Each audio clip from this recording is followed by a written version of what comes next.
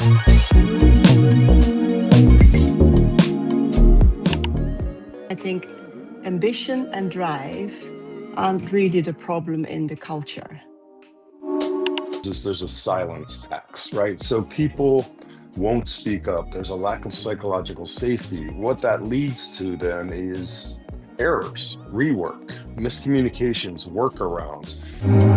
You sold $1 million worth of product and you're our top performer, but you killed 3 people along the way.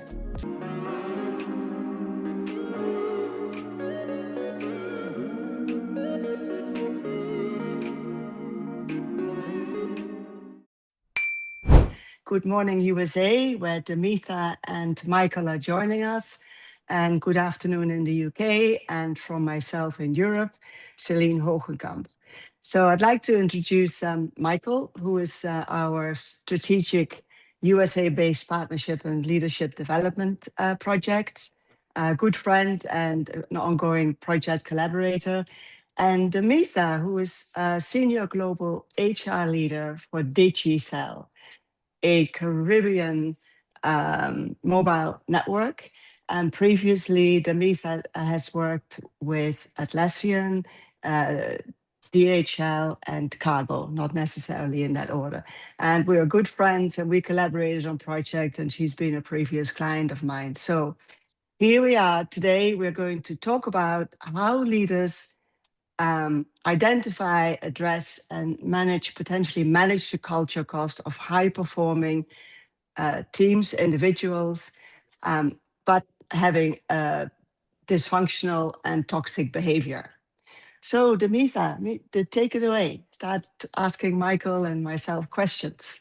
Yeah, thank you so much, Celine. This is a topic that's near and dear to my heart from a talent perspective. We are talking about performance all the time, but sometimes we miss this really little important piece that is not so little. It's a really important piece of the pie. And as a leader in an organization that has to identify this, we always need to think broadly about what it is that we're actually accepting into our organization. So this is something I talk about all the time. So Michael, I'm sure you've heard this over and over, but help us understand the hidden cost of toxic impact. Like, why is this behavior harmful and why is it hidden?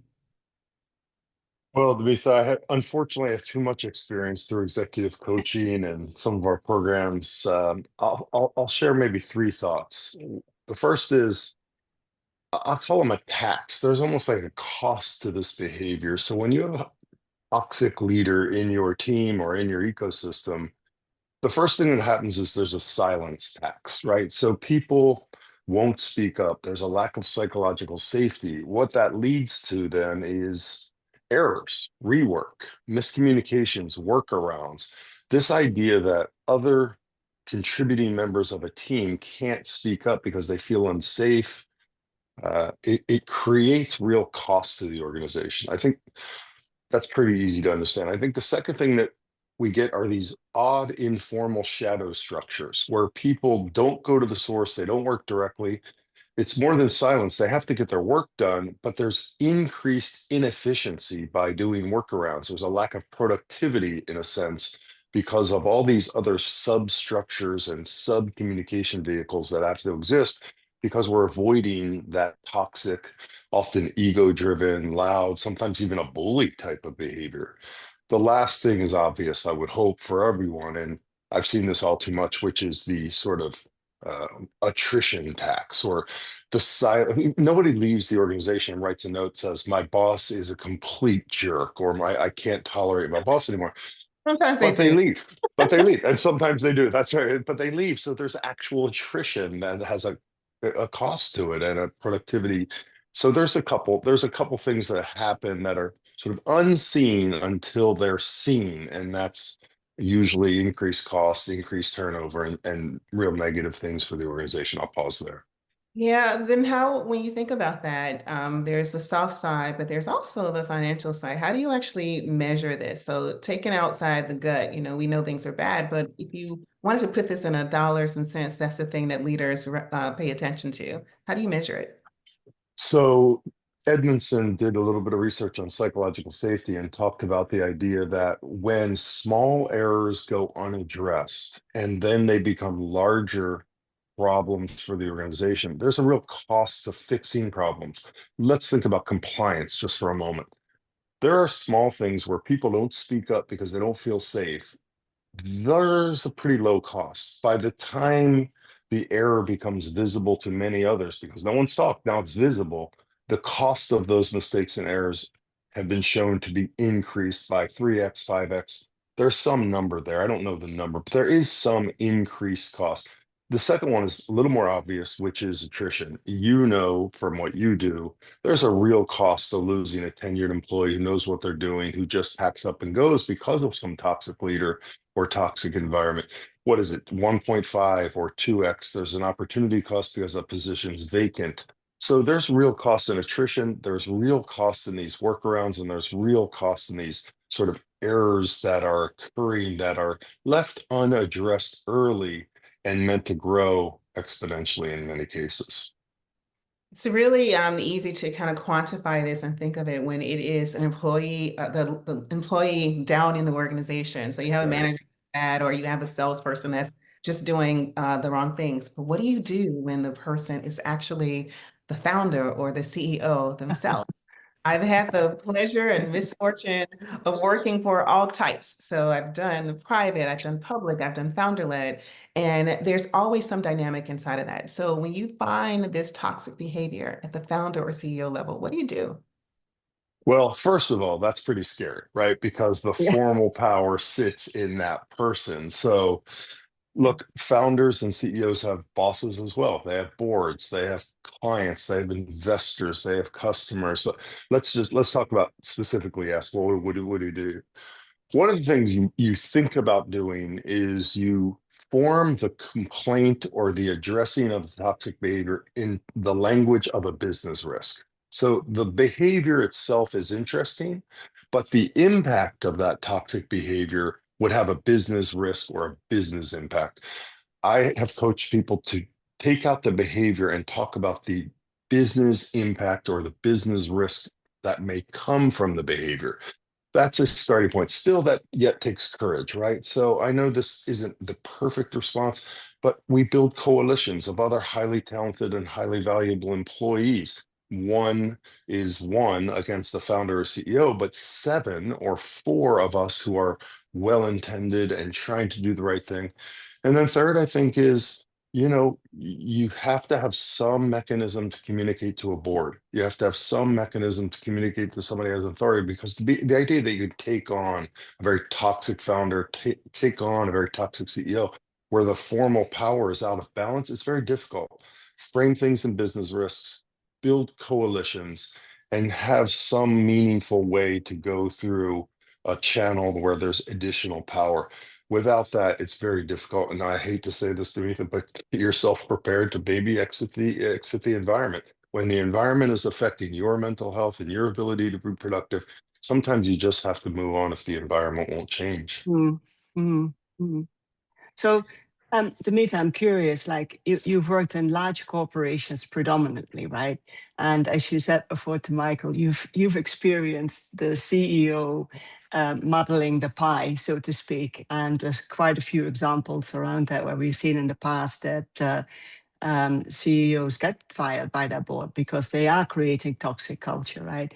But in your role in HR, how do you balance that future, because there is a financial aspect to HR, right, that you manage. So how do you balance protecting that future revenue driving with talent and protecting the culture?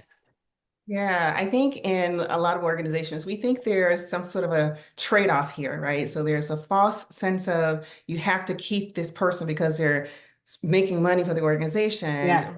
This, cultural aspect that people see as a softer cost. But let's be honest, Michael said it earlier, toxic performers harm more than just the culture. They actually tax your future revenue, because every person that leaves the organization, every bit of disengagement that happens, all of that legal exposure, anything that's going on is taxing your potential revenue for the future. So you're not just looking at what they're doing today and the fact that they're bringing you money today, but look at the regretted attrition that's around them, all the things that are happening in their ethos.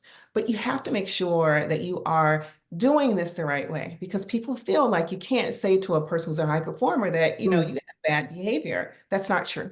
It is really important that as an organization, you tell a person, you recognize behaviors and you tell them when things are not working. You can recognize good work, but you also have to not reward bad behavior as well. And anything that you do that doesn't address the bad behavior is rewarding that bad behavior. So every time you don't say what's going on, you're rewarding it. So you look at performance reviews at the end of the year, and a lot of people measure the what. So you sold $1 million worth of product and you're our top performer, but you killed 3 people along the way.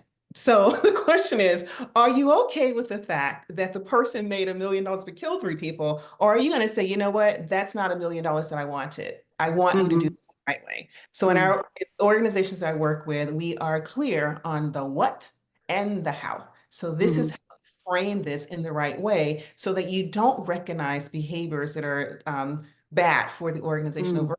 You continue pushing performance and thinking about the future of the organization. If a person isn't the right person for the organization, the real ROI is for the future. So therefore, you need to decide what you're going to do right now to diminish this behavior that's happening inside the organization.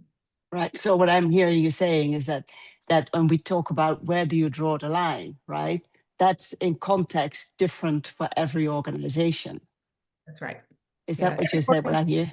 Yeah, every organization should have some level of, I'm going to say, values-based behaviors. And sometimes you see that posted on the wall around the office, but that means nothing if you keep promoting the person that's not doing what you're looking for. So if you're thinking about how do you actually recognize those behaviors or reward good behavior and not reward poor performance or poor behavior, it is more than just what's on the documents that you see around the building. It's more than the value send out. Is actually how do you embed that into what you actually accept as an organization?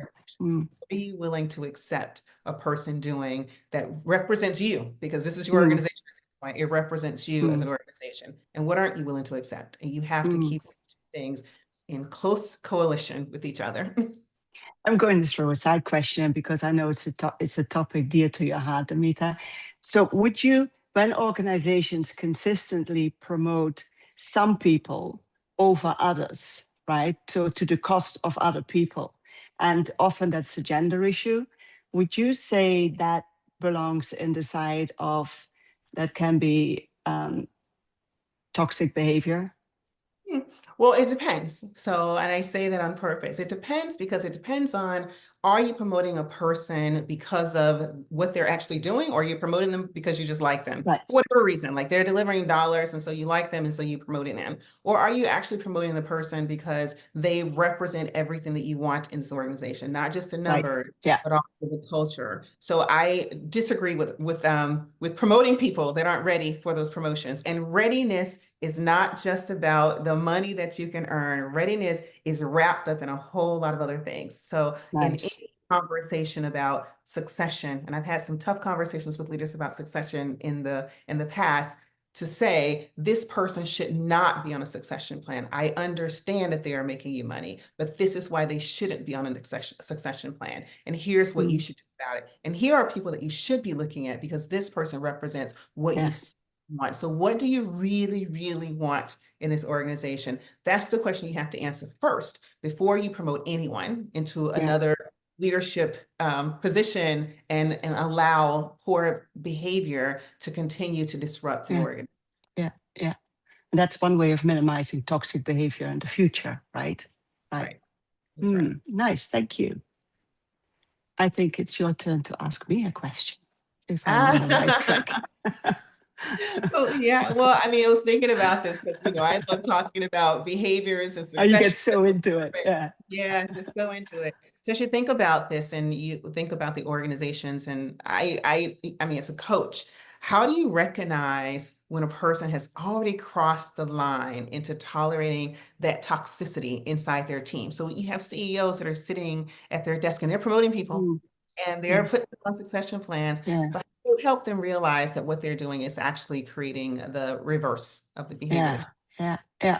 I think when we look at that, we also have to we have to be cognizant of that toxicity can be seen differently in every culture, right? So what is called toxicity in the US might not be called toxic in Europe or vice versa, right? So what Michael was saying before, like somebody who's loud and outspoken can be positive in the American culture, but it could be seen offensive in a Middle Eastern, Southeast Asian culture, right? So I think we've got to be putting that back into context, and we've got to be cognizant of that when we coach people. So, but generally, when I coach leaders with high-performing teams, and of course, often the leader is a high performer, we use the model DRIVE. And that seems to be, you can apply that to many, many different cultures. And I wish I had little bubbles go up now. D stands for, but D stands for that the team delivers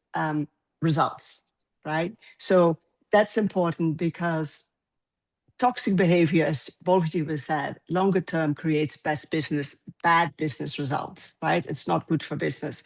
So deliver results. The R stands for responsibility, be accountable, and own the work you're doing. Influence, and influencing not by hiding it through bully behavior, but through emotional intelligence. Be versatile, have a versatile team.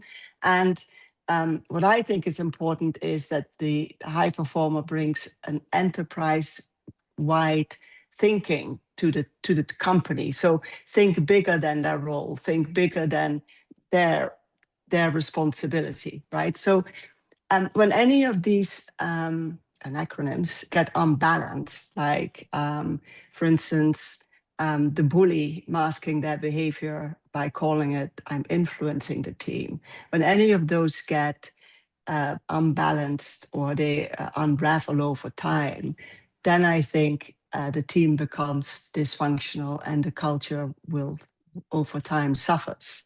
So one exercise to become practical I can use with leaders is I ask them when they are in meetings and observe who doesn't show up in meetings, like who doesn't speak up, who is not willing to prepare risk where somebody else might take all the risk, right? Watch for patterns. Watch when some people constantly talk over others and there's no enough voice given to everybody on the team. So that's the sort of behaviors that you need to observe over time. And as a high performing leader, it's your responsibility then to step in and to address that with emotional intelligence, right? And that's what then we coach the leader on, the how to do that, which often that's preventing conflict. A lot of the time it isn't, because conflict can be healthy. And so that's how that's how I work with or how coach leaders and teams on that issue. Where do you draw the line and when do you step in and how do you do it?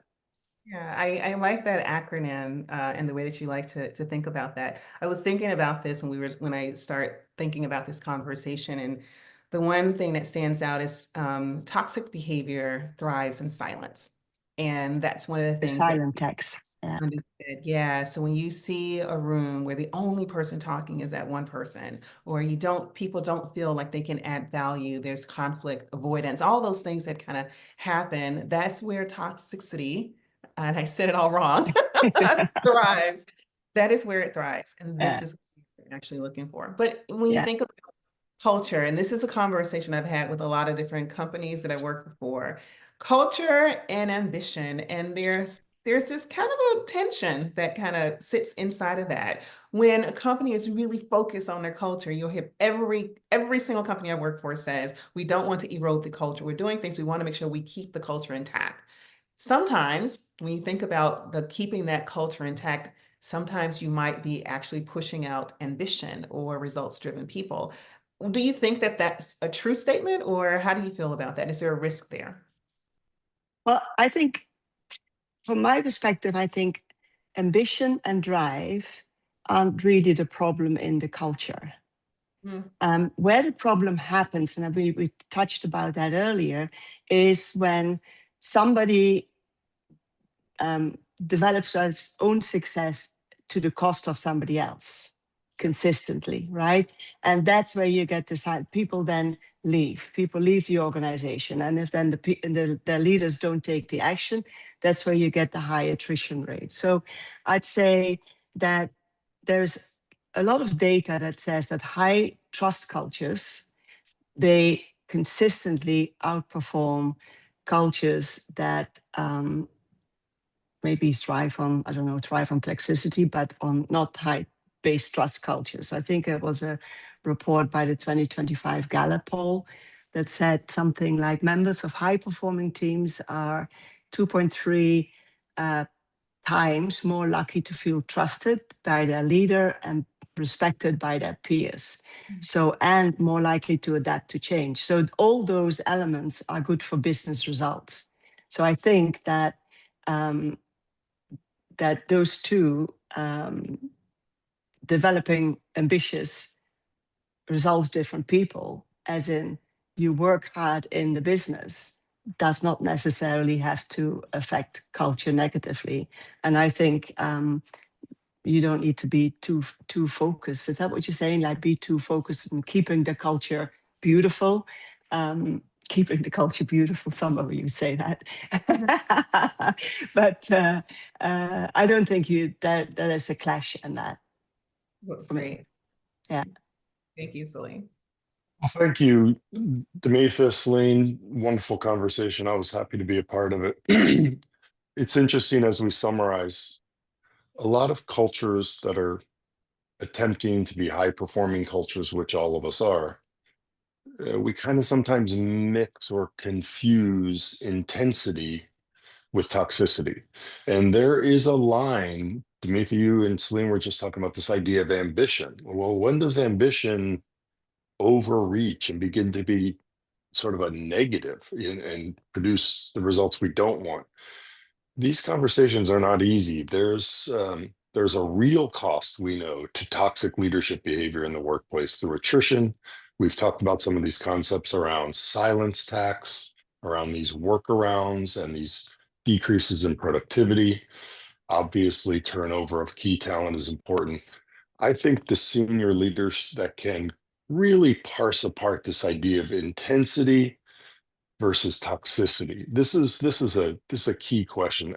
As one example, let's think about competition. We want competitive people, right? We all want competitive people, but sometimes we're competing with the wrong people. We have toxic behavior where we're competing internally. We're trying to be right over our colleague, whether we're forgetting that the real competition is outside of the building. It's winning in a marketplace. It's winning with ideas. So this idea that sometimes organizations and individuals blur the line between ambition and intensity and real tough negative behavior that has a real cost. This is the thing I'd like all of us, as we walk away from this session today, to be thoughtful about. There is in fact a line. Right? There is a way to keep other dozens or hundreds of humans productive and engaged without beating them up and still being intense and getting to the goal. So this idea that we're human and there's a line that may not be bold here, but may be moving at times, I think that's right. I think leaders need to wrestle with that line. I don't think there is an answer. I think there's a wrestling or a tension between the intensity and the competition and the appropriate behaviors that we want to build a healthy culture where other humans, would want to attach to. So I think, Demetha, Celine, I would just say thank you. I would remind everyone that this is session 2 of about a 6-session series. Will come out very soon with the date and the topic for our next series. But the idea that, Demetha, you're an expert in your field, and Celine and I can host and talk to people like you, and we'll talk to people like you in the future on key leadership and cultural topics, is a real privilege. So thank you, Demetha. Thank you, Celine, and we'll see you guys next time. Have a great weekend. Bye.